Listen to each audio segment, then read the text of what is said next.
Hello friends, இந்த வீடியோவில் நம்ம ஒரு யூஸ்ஃபுல்லான தகவலை தான் பார்க்க போகிறோம். அதாவது PSTM சர்டிஃபிகேட் வந்து அப்ளை பண்ணுவாங்க. அப்ளை பண்ணிவிட்டு அதை எப்படி டவுன்லோட் பண்ணுறது, எப்படி அந்த ஸ்டேட்டஸை செக் பண்ணுறதுன்றதை தான் இந்த வீடியோவில் பார்க்க போகிறோம். ஃபஸ்ட்டு கூகுளில் போயிட்டு PSTM செக் ஸ்டேட்டஸ்னு டைப் பண்ணிக்கோங்க. டைப் பண்ணிங்கன்னா இந்த மாதிரி ஃபஸ்ட்டு அப்ளிகேஷன் செக் ஸ்டேட்டஸ்னு ஒரு ஆப்ஷன் ஓப்பன் ஆகும். அதை ஓப்பன் பண்ணுங்கள்.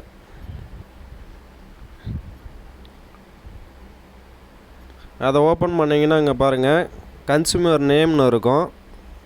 அது கீழே அப்ளிகேஷன் நம்பர் இருக்கும். அந்த அப்ளிகேஷன் நம்பரில் நமக்கு அப்ளை பண்ணிவிட்டு ஒரு ரெசிப்ட் ஒன்று கொடுப்பாங்க. அதில் டிபார்ட்மெண்ட் யூசர் ஐடி அப்படின்னு ஒன்று இருக்கும். அந்த டிபார்ட்மெண்ட் யூசர் ஐடியை வந்து அங்கே டைப் பண்ணணும். டைப் பண்ணிவிட்டு சென்டுன்னு இருக்கும். அந்த சென்டு கொடுத்தோம்னா அது என்ன ஸ்டேட்டஸ்ன்றது நமக்கு ஷோ ஆகும். அதில் பாருங்கள், மொபைல் நம்பர், அப்ளிகண்ட்டோட மொபைல் நம்பர் இருக்கும், அப்ளிகண்ட்டோட பேர் இருக்கும், அது என்ன ஸ்டேட்டஸ் அப்ரூவ்டா ரிஜெக்டான்னு இருக்கும். அது கீழே பாருங்கள், கிளிக் ஹியர் டு டவுன்லோட் சர்டிஃபிகேட்னு இருக்கும். அதை நம்ம கிளிக் பண்ணோம்னா நமக்கு அந்த சர்டிஃபிகேட்டும் ஓப்பன் ஆகும். ஃபஸ்ட்டு அதை கிளிக் பண்ணுங்கள். கிளிக் பண்ணிங்கன்னா அந்த சர்டிஃபிகேட் வந்து நமக்கு பிடிஎஃபாக ஓப்பன் ஆகும்.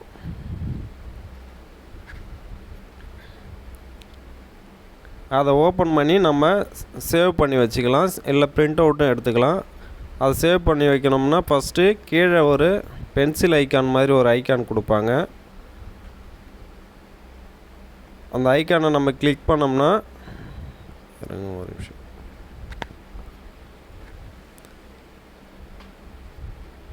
கீழே பாருங்கள் அந்த பென்சில் ஐக்கான் இருக்குது பாருங்கள். அந்த பென்சில் ஐக்கானை கிளிக் பண்ணிங்கன்னா சேவ் காப்பின்னு கேட்கும். இப்போ அந்த சேவ் காப்பி நம்ம கொடுத்தோம்னா நம்ம கூகுள் ட்ரைவில் போய்ட்டு சேவ் ஆகும். நம்ம அதை பிரிண்ட் அவுட்டாகவும் எடுத்துக்கலாம், இல்லை யாருக்குன்னா அனுப்புறதா இருந்தாலும் அனுப்பிக்கலாம், சேவ் பண்ணி வைக்கிறதா இருந்தாலும் சேவ் பண்ணி வச்சுக்கலாம். ஓகே ஃப்ரெண்ட்ஸ், இந்த மாதிரி யூஸ்ஃபுல்லான வீடியோவை தெரிஞ்சுக்க நம்ம சேனலை மறக்காமல் சப்ஸ்கிரைப் பண்ணி வச்சுக்கோங்க. உங்கள் ஃப்ரெண்ட்ஸுக்கு ஷேர் பண்ணுங்கள் ஃப்ரெண்ட்ஸ். தேங்க்யூ. இப்போல்லாம் TNPSC எக்ஸாமுக்கு மட்டும் இல்லாமல் மற்ற எக்ஸாமுக்கும் இந்த PSTM வந்து கேட்குறாங்க. அதனால் கண்டிப்பாக நீங்கள் தமிழ் மீடியத்தில் கவர்மெண்ட் ஸ்கூலில் படிச்சிருந்தா நீங்கள் கண்டிப்பாக உங்கள் ஸ்கூலில் ஆன்லைன்லேயே அப்ளை பண்ணி அந்த சர்டிஃபிகேட்டை வந்து டவுன்லோட் பண்ணி வச்சுக்கோங்க ஃப்ரெண்ட்ஸ்.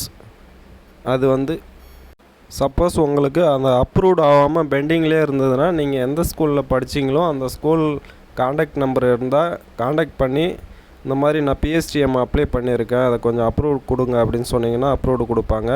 இல்லை நீங்கள் நேரில் போய் விசிட் பண்ணி அவங்கக்கிட்ட சொன்னீங்கனாலும் உடனே அப்ரூவ்டு கொடுத்துருவாங்க. அவ்வளோதான் ஃப்ரெண்ட்ஸ். இந்த மாதிரி யூஸ்ஃபுல்லான தகவலை தெரிஞ்சுக்க நம்ம சேனலை மறக்காமல் ஃபாலோ பண்ணுங்கள், சப்ஸ்கிரைப் பண்ணி வச்சுக்கோங்க. Thank you friends.